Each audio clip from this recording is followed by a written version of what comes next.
Assalamualaikum warahmatullahi wabarakatuh. Perkenalkan, nama saya Dina Vitasari, mahasiswa semester 5 Keperawatan Bakti Husada Bengkulu. Pada saat ini saya akan melaksanakan standar operasional prosedur perawatan luka pada pasien diabetes mellitus.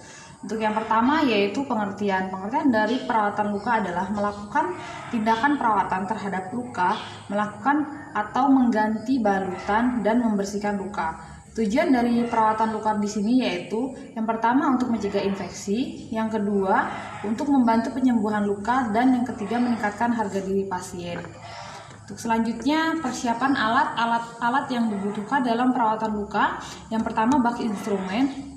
Dalam bak instrumen berisi yang pertama 2 pinset chirurgis, 2 pinset anatomis, dan gunting jaringan. Kemudian peralatan lainnya seperti peralatan alat dan bahan. Yang pertama yaitu troli, yang kedua yaitu kasa steril, kom kecil, kasa gulung, sarung tangan steril dan sarung tangan bersih, kemudian perlak kecil, kemudian plester atau hipavik, kemudian perlak kecil untuk alas, setelah itu kantong kresek untuk membuang sisa atau bekas perawatan luka tersebut, kemudian bengkok, cairan NaCl 0,9% untuk membersihkan luka, kemudian salep jika diperlukan tergantung order dari dokter, dan kemudian perlak untuk APD perawat. Untuk prosedur pelaksanaan, yang pertama yaitu tahap prainteraksi. Tahap prainteraksi di sini perawat mencuci tangan terlebih dahulu menggunakan 6 langkah. Setelah itu menyiapkan atau mendekatkan alat-alat ke dekat pasien dan memakai sarung tangan setelah kita mencuci tangan terlebih dahulu. Untuk tahap yang kedua yaitu orientasi. Orientasi di sini perawat mengucapkan salam dan menyapa klien atau pasien, kemudian menjelaskan maksud dan tujuan, menanyakan kesiapan klien, dan memberikan kesempatan klien untuk bertanya sebelum tindakan. Seperti ini. Selamat pagi Ibu. Perkenalkan, saya perawat Dina Vitasari. Apakah benar dengan Ibu Susi? Oh benar ya Bu ya. Baiklah, pada pagi hari ini saya yang akan merawat Ibu dari jam 8 pagi sampai jam 2 siang nanti. Pada saat ini kami akan melakukan perawatan luka di daerah luka tubuh Ibu ya. Apakah Ibu bersedia? Tujuan untuk perawatan ini Ibu untuk membersihkan luka agar luka Ibu tidak terjadi infeksi dan untuk mempercepat proses penyembuhan. Apakah Ibu bersedia untuk dilakukan perawatan luka Ibu? Bersedia ya Bu ya. Waktu pengerjaan atau waktu perawatan luka sekitar 10-15 menit ya Bu ya. Kalau Ibu sudah bersedia, kita akan mulai perawatan lukanya ya Bu ya. Baik. Setelah itu, setelah melakukan tahapan orientasi, kemudian kita melakukan tahap kerja. Tahap kerja di sini yang pertama yaitu menjaga privasi klien dengan kita menutup atau memasang sampiran. Yang kedua yaitu mengatur posisi klien atau pasien agar posisi luka dekat dengan perawat dan mudah untuk melakukan perawatan luka. Setelah itu membuka bak instrumen. Membuka bak instrumen kemudian menuangkan cairan NaCl ke dalam kom. Setelah menuangkan cairan NaCl ke dalam kom, kita membuka kasa steril. Setelah membuka kasa steril, kemudian kita masukkan kasa tersebut ke dalam kom yang berisi NaCl. Kemudian kita ambil sepasang pinset chirurgis dan anatomis untuk memeras kasa tersebut. Kemudian kasa yang sudah diperas tersebut kita letakkan ke bak instrumen. Untuk kasa yang kotor tadi kita buang di bengkok atau kita masukkan ke dalam kantong kresek atau kantong plastik yang sudah kita siapkan sebelumnya.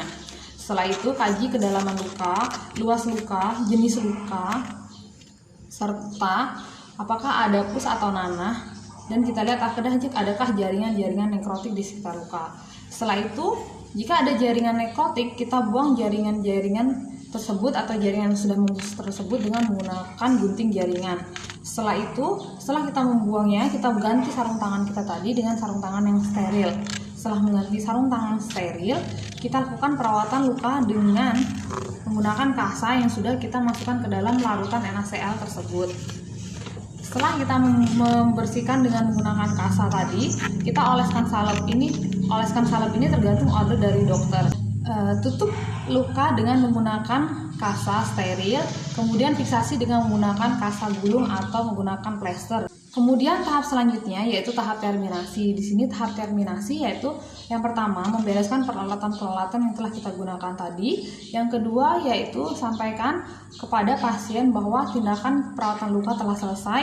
Kemudian sampaikan terima kasih kepada kliennya atau pasien atas kerjasamanya. Setelah itu lepas sarung tangan dan cuci tangan setelah kita melakukan tindakan. Setelah itu baru yang terakhir yaitu dokumentasi. Seperti ini. Terima kasih Ibu, kita sudah selesai melakukan perawatan luka. Apakah Ibu ada yang ditanyakan sebelum saya kembali ke ruang perawatan? Jika tidak ada, kami mengucapkan terima kasih atas kerjasama Ibu ya. Kemudian saya akan kembali ke ruang perawatan. Jika Ibu membutuhkan perawat, silakan tinggal pencet bel yang ada di samping tempat tidur Ibu atau meminta tolong keluarga untuk memanggil perawatan di ruang perawatan. Terima kasih Ibu, kami permisi dulu. Selamat pagi, selamat beristirahat. Untuk tahap dokumentasi, jangan lupa setiap tindakan yang telah kita lakukan tadi kita catat di catatan keperawatan, di mana kita melakukan tahap dokumentasi seperti kita sudah melaksanakan perawatan luka, kemudian kita mengkaji luka tersebut. Apabila luka tersebut keadaannya bagus atau tidak terdapat jaringan nekrotik, kita tuliskan juga. Contohnya seperti ini, luka pasien tersebut bersih, tidak ada jaringan nekrotik yang keluar dan kondisi luka sudah memerah dan tidak ada jaringan-jaringan putih atau jaringan mati di sekitar luka. Kemudian catat semua tindakan yang kita lakukan di dokumentasi keperawatan. Baiklah, itu saja standar operasional prosedur perawatan luka dari saya. Saya ucapkan terima kasih. Wassalamualaikum warahmatullahi wabarakatuh.